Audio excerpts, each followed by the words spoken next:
everyone, this is Joel with Bodyworks by Joel. Today I'm going to show you how to use a foam roller on your calf.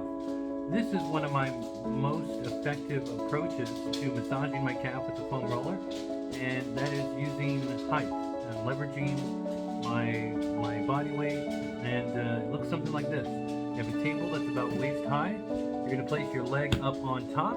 You're going to roll the calf from the back of the heel all the way to right before the knee.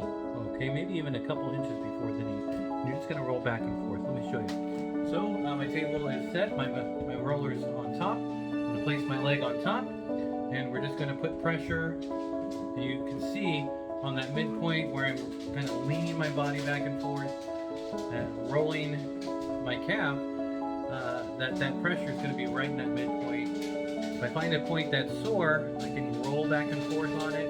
I can hold it and wait for it to release within that 60-second to 2-minute time frame.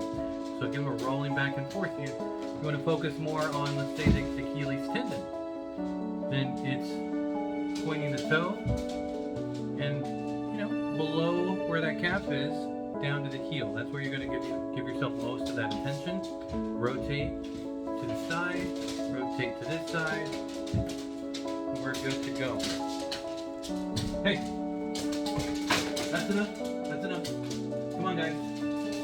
Dogs in the background. And that's how you foam roll the calf. I'm going to show you a few more here in a little bit, so stay tuned. Give us some feedback, a thumbs up if you'd like, and look forward to answering any questions you may have in the future. Talk to you soon.